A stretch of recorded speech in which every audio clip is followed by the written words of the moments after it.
आपकी अपनी family times of knowledge channel में। और बायोलॉजी के जो प्रीवियस लेक्चर्स हैं वो डिस्क्रिप्टिव में प्लेलिस्ट में डाल दिए गए हैं।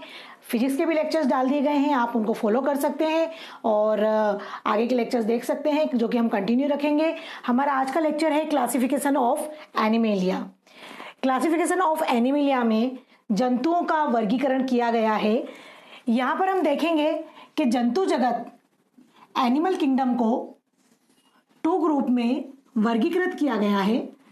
पहला ग्रुप है वो कहलाता है नॉन कॉर्डेटा और सेकेंड ग्रुप है वो कहलाता है कॉर्डेटा।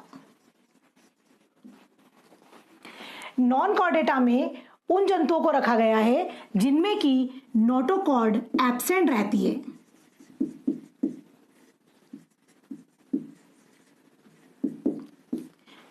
जबकि कॉर्डेटा में उन जंतुओं को रखा गया है जिनमें नोटोकॉर्ड उपस्थित रहती है, नोटोकॉर्ड प्रेजेंट रहती है।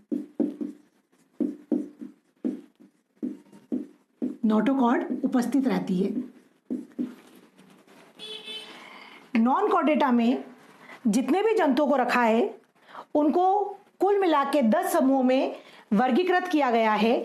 ये 10 समूहों के हम लोग नाम देख लेते हैं और किस किस समूह में कौन कौन से जंतु एग्जामिनेशन के पॉइंट ऑफ व्यू से इंपॉर्टेंट है, जिन पर ज्यादा प्रश्न पूछे जाते हैं उनको हम देख लेंगे। क्योंकि दोस्तों क्लासिफिकेशन बहुत वास्ट होता है, बहुत ज्यादा विस्तृत होता है और हम इतना डिटेल में नहीं जाएंगे। हम केवल समूह के नाम देखेंगे और हर एक समूह की क्या स्पेशलिटी होती है, क्या विशेषता होती है, कौन सा जंतु ज्यादातर प्रश्न पूछे जाते हैं, किस जंतु पे प्रश्न पूछे जाते हैं, उनको हम देख लेंगे। तो सबसे पहले इसमें आता है नॉन कॉर्डेटा में सबसे पहला जो समूह आता है वो आता है पोरीफेरा।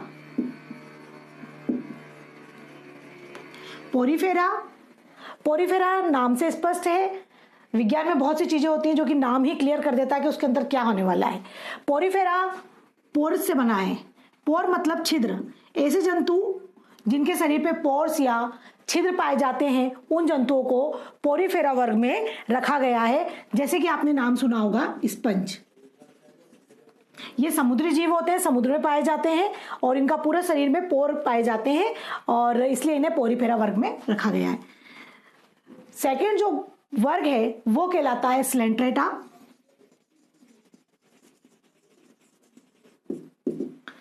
स्लेंट्रेटा समूह में उन जंतुओं को रखा है जिनके शरीर में सिलोन पाई जाती है। सिलोन मतलब कि शरीर की गुहा, देह गुहा। तो जिनमें सिलोन पाई जाती है उन्हें स्लेंट्रेटा वर्ग में रखा गया है। स्लेंट्रेटा वर्ग में कुछ जंतु आते हैं जैसे कि हाइड्रा, एक जेलीफिश जिसका आपने नाम सुना होगा।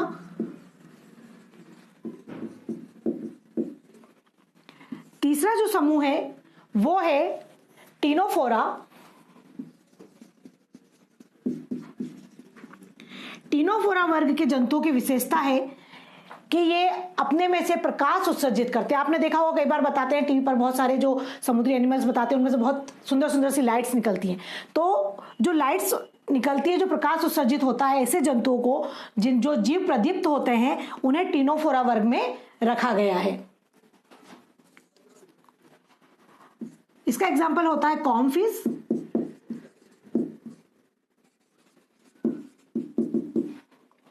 उसके बाद में अगला वर्ग आता है प्लेटीहेल्मिन्थेस। प्लेटीहेल्मिन्थेस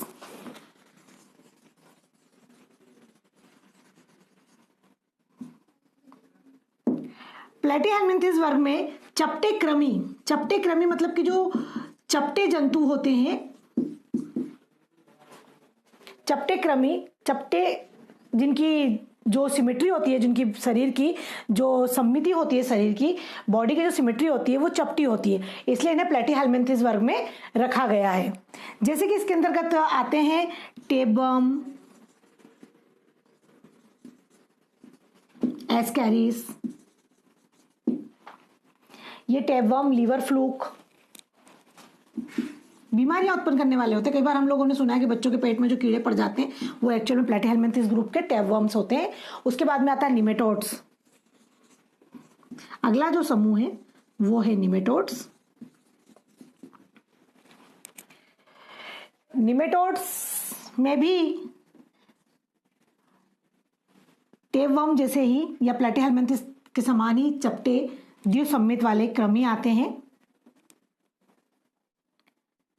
उसके बाद में अगला समूह होता है एनेलिडा। एनेलिडा में अर्थवर्म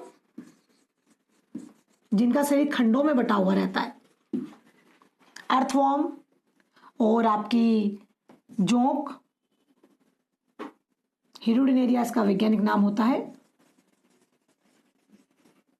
हिरुडिनेरिया। अर्थवर्म, हिरुडिनेरिया, जोंक, इन्हें एनेलिडा में रखा है। इस वर्ग की विशेषता होती है कि इनका शरीर खंडों में विभक्त होता है।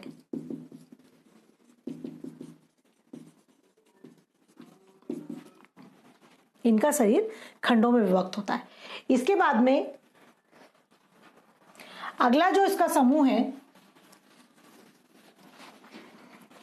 एनेलिडा के बाद में अगला जो नोटोकार्ड का जो समूह आता है वो होता है आर्थ्रोपोडा।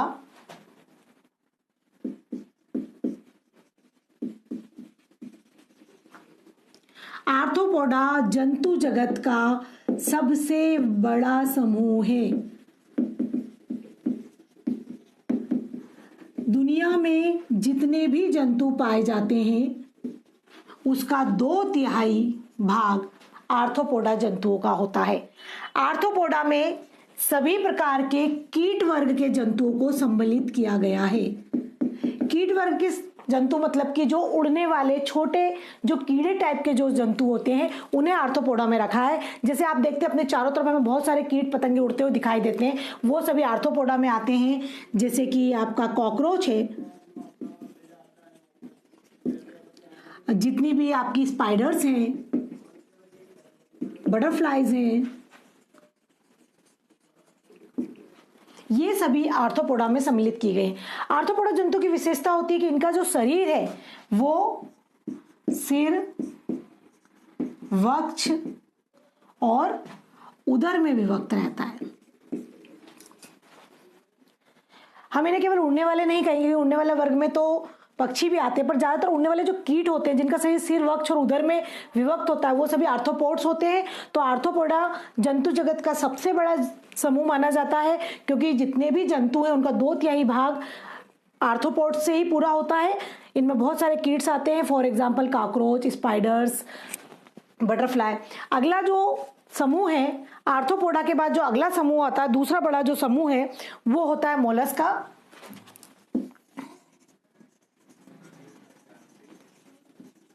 मोलस्का को जंतु जगत का दूसरा सबसे बड़ा समूह माना जाता है।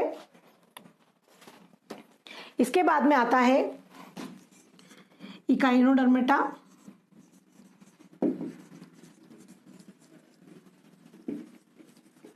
इकाइनोडर्मेटा में बहुत अच्छा जल संवहन तंत्र पाया जाता है, जलीय जीव है। इकाइनोडर्मेटा के अंतर्गत आपको याद रखना है स्टारफिश, जो ज्यादातर प्रश्न पूछा जाता है वो स्टारफिश पर ही पूछा जाता है। इकाइनोडर्मेटा समूह का कौन सी फिश, ये फिश है लेकिन फिशेस वर्ग की नहीं होती, मत्स्य वर्ग में नहीं आता है, ये इकाइनोडर्मेटा में आता है। इसलिए कंफ्यूजन के लिए क्वेश्चन पूछा जाता है कि स्टारफिश एक फिश है या नहीं, तो ये एक फिश नहीं है, ये इकाइनोडर्मेटा समूह का एक जंतु है।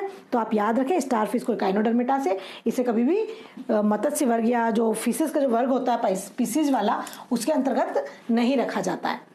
इसके बाद में अगला जो आखिरी नॉन कॉर्डेटा का समूह है वो होता है हेमिकॉर्डेटा।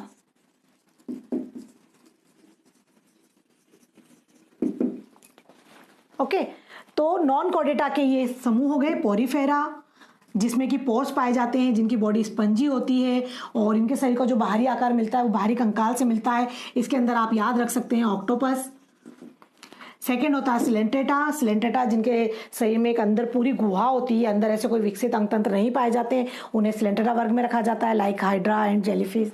थर्ड होता है टीनोफोरा। टीनोफोरा की विशेषता है कि ये खुद ही अपने शरीर से प्रकाश उत्सर्जित करते हैं, बायोल्यूमिनेसेंस होते हैं ये, और इसका एग्जांपल्स होता है कॉर्नफिश, देन प्लैटीहेल्मिन्थेस, चैप्टेक्रमी प्लैटीहेल्मिन्थेस, निमेटोड्स, ये लगभग एक जैसे ही होते हैं। टेपवर्म्स इसमें आते हैं, फिर निमेटोड्स होते हैं, इसमें एस्केरिस आते हैं। उसके बाद में एनेलिडा वर्ग। एनेलिडा वर्ग में उन जंतुओं को रखा जाता है जिनका शरीर खंडों में विभक्त होता है, और अर्थवर्म, जोंक, इसके अंतर्गत रखे गए हैं। उसके बाद में आता है आर्थ्रोपोडा, जो कि जंतु जगत का सबसे बड़ा समूह होता है। 2 कीटस वर्ग के होते हैं, मोलस्का, इकानोडर्मेटा, देन हेमिकॉर्डेटा। इसके बाद में आता है सेकंड सबसे बड़ा, सबसे उच्च श्रेणी का, सबसे विकसित श्रेणी का जो जंतुओं का समूह होता है, कॉर्डेटा। कॉर्डेटा के अंतर्गत जितने भी उच्च श्रेणी के जंतु, उच्च श्रेणी से यहाँ पर तात्पर्य होता है कि जिनके अंतर्गत एक विकसित अंगतंत्र पाया जाता है, जिनमें सारी क्रियाएं पाई जाती हैं, उन्हें कॉर्डेटा वर्ग में रखा गया है। तो नॉन कॉर्डेटा के बाद में दूसरा जो जंतु का समूह है वो होता है कॉर्डेटा। कॉर्डेटा में भी 2 प्रकार के होते हैं, vertebrates and non vertebrates. Vertebrates जिन्हें हम कहते हैं कशेरुकी, हिंदी में इन्हें कहा जाता है कशेरुकी, और इनवर्टिब्रेट्स जिन्हें हिंदी में कहा जाता है अकशेरुकी।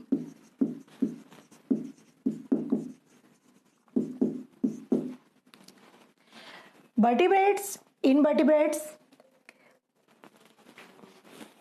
Vertebrates and invertebrates. कशेरुकी बोला जाता है कशेरुकी दंड को। कशेरुकी दंड मतलब कि रीढ़ की हड्डी, मेरुदंड। तो जिनमें कशेरुकी दंड पाया जाता है, जिन जंतुओं में रीढ़ की हड्डी पाई जाती है, उन्हें कशेरुकी या वर्टिब्रेट्स कहते हैं। और जिनमें रीढ़ की हड्डी अर्थात कि कशेरुकी दंड एब्सेंट होता है, उन्हें इनवर्टिब्रेट्स कहा जाता है। अब वर्टिब्रेट्स को हम देखेंगे। वर्टिब्रेट्स में सभी जितने भी प्राणी हैं, कॉर्डेटा के जो मुख्य समूह है जिन्हें वर्गीकृत किया है, उनके मुख्य समूह में सबसे पहले आता है पीसीज। पीसीज मतलब कि मत्स्य, मछलियों का समूह। पीसीज में सारी मछलियां सम्मिलित की गई है, लेकिन आप लोग दोस्तों यहाँ याद रखें कि बहुत से जो जलीय जंतु होते हैं जिनके नाम के पीछे फिश लगा होता है, वे जरूरी नहीं कि पीसीज वर्ग में रखा गया हो। जैसे कि अपने स्टार फिश आपने देखी, जेली फिश देखी, सिल्वर फिश देखी, तो ये सिल्वर फिश है, स्टार फिश है, ये सब क्या है, फिशेस नहीं है। इनके नाम के पीछे फिश लगता है पर फिश नहीं है, क्योंकि इनमें वो लक्षण नहीं पाए जाते हैं जो मत्स्य वर्ग में रखे गए हैं। सबसे पहले फिशेस में आप लोग याद रखें डॉग फिश। एक जो बहुत प्रचलित फिश है वो होती है कॉड फिश। कॉड फिश प्रचलित है अपने लीवर ऑयल के लिए। आप लोगों ने सुना होगा दवाइयों में कॉड लिवर ऑयल की मेडिसिन दी जाती है। जो कॉड लिवर ऑयल ऑब्टेन किया जाता है वो इस कॉड फिश से प्राप्त किया जाता है, जिसे कि दवाइयों में यूज किया जाता है। तो ये फिश है dog fish, cod fish, shark, scoliodon, ऐसे बहुत सारी फिशेज होती हैं जिन्हें कि हम लोग फिशेज वर्ग में रखते हैं। उसके बाद में सेकंड जो है वो आता है एम्फीबियंस। एम्फीबियंस हिंदी में इसे कहा जाता है उभयचर। उभयचर से मीनिंग यहाँ पर होता है जो जल और थल दोनों पर अपने आप को सर्वाइव कर लेते हैं, जो पानी में भी जीवित रह सकते हैं और अर्थ पर भी जीवित रह सकते हैं, एम्फीबियंस। जी हाँ, इसका सभी का आपको पता होगा। एम्फीबियंस होते हैं फ्रॉग, क्रोकोडाइल्स, मेंढक, मगरमच्छ, ये सभी क्या है, एम्फीबियंस होते हैं। इन्हें एम्फीबियंस इसलिए कहा जाता है क्योंकि जल थल दोनों पर ये रहते हैं। उसके बाद में जो अगला समूह होता है वो होता है रेप्टिलिया। रेप्टिलिया को हिंदी में कहा जाता है सरीसृप। सरीसृप मतलब कि रेंग कर चलने वाले। जो जंतु रेंग कर चलते हैं उन सभी को सरीसृप वर्ग में सम्मिलित किया जाता है। आप सभी समझ गए होंगे रेंग कर चलने वाले में कौन से आते हैं। जी हाँ, स्नैक्स, लिजार्ड्स, सभी छिपकलियां, सभी प्रकार के सांप, ये सभी रेप्टाइल्स वर्ग में आते हैं। इन्हें रेप्टिलिया समूह में रखा गया है। इसके बाद में अगला जो समूह आता है वो आता है एबीज। एबीज में पक्षी वर्ग को सम्मिलित किया है। जितने भी पक्षी हैं, जितने भी पक्षी समूह के जो लक्षण जिनमें पाए जाते हैं, पक्षियों का मुख्य कैरेक्टर होता है कि इनका शरीर सिर, धड़ और पंख में विभक्त रहता है। जिन जंतुओं के शरीर में सिर होता है, धड़ होता है और पंख होता है, उन्हें पक्षी वर्ग में रखा गया है। अब पक्षी वर्ग से सम्मिलित जो क्वेश्चंस पूछे जाते हैं उसमें आपको 3 चीजें इंपॉर्टेंटली ध्यान रखनी है। एक तो सबसे विशालतम पक्षी जो कि उड़ने में अक्षम होता है वो होता है शुतुरमुर्ग। इसे इंग्लिश में कहा जाता है ऑस्ट्रिच। शुतुरमुर्ग सबसे विशालतम पक्षी होता है।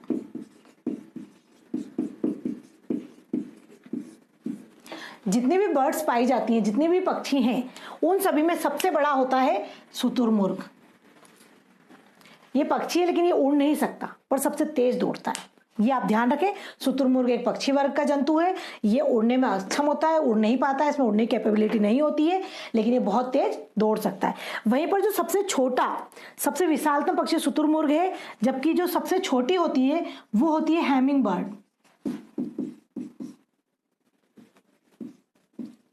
हैमिंग बर्ड, हैमिंग बर्ड सबसे छोटी चिड़िया है।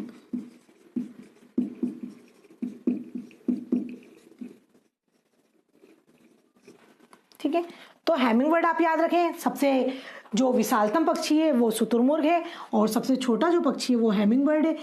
तो शुतुरमुर्ग की यहाँ पर स्पेशलिटी ये होती है, विशेषता ये होती है कि बहुत तेज दौड़ता है, उड़ नहीं सकता। और हैमिंग बर्ड की ये विशेषता होती है कि ये दोनों दिशाओं में उड़ सकती है। हैमिंग बर्ड इतना छोटा सा पक्षी होता है कि ये आगे भी और पीछे भी, मतलब दोनों डायरेक्शंस में ये बर्ड जो है वो उड़ सकती है। उसके बाद में अगला जो आता है, एबिस के बाद में अगला जो समूह आता है वो आता है मैमल्स।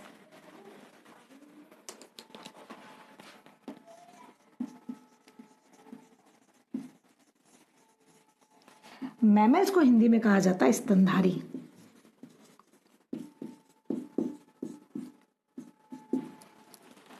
ठीक है, कई बार ये कंफ्यूजन होता है कि मैमल्स में उन समूह को रखा, उन जंतु को रखा गया है जो बच्चे देते हैं, लेकिन ऐसा नहीं है। बच्चे देने वाले जंतुओं में मत्स्य वर्ग के भी आते हैं और एबिस में भी आते हैं। मैमल्स में मुख्य चीज होती है स्तनधारी। स्तनधारी मतलब कि जो अपने बच्चों को दूध पिलाते हैं, जो जंतु अपने बच्चों को दूध पिलाकर पोषित करते हैं, उन्हें मैमल्स में रखा है, इसलिए हिंदी में से कहा जाता है स्तनधारी।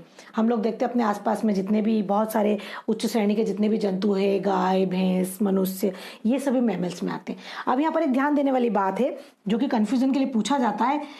वैसे तो ब्लू व्हेल को हम लोग समझते हैं कि एक मछली है, बट ब्लू व्हेल वास्तव में क्या है? एक मैमल्स है।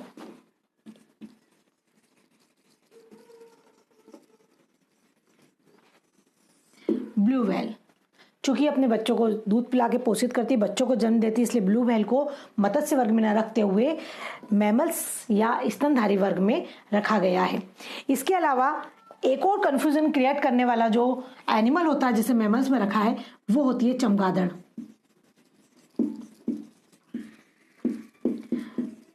चमगादड़ उड़ता है लेकिन पक्षी नहीं है। चूंकि बच्चों को दूध पिलाने वाला प्राणी है इसलिए इसे भी मैमल्स में रखा गया। तो ये दो क्वेश्चंस होते हैं ब्लू व्हेल और बैट के, जो कि अधिकांशतः परीक्षा में पूछे जाते हैं और आपको कंफ्यूजन क्रिएट करते हैं। हमें लगता है कि चमगादड़ उड़ता है तो पक्षी वर्ग का होगा, या ब्लू व्हेल पानी में रहती है तो मछली होगी, बट ऐसा नहीं है। ब्लू व्हेल भी एक मैमल्स है और चमगादड़ भी एक मैमल्स है। और सबसे बड़ा विशालतम जो मैमल्स है वो होता है अफ्रीकी एलिफेंट।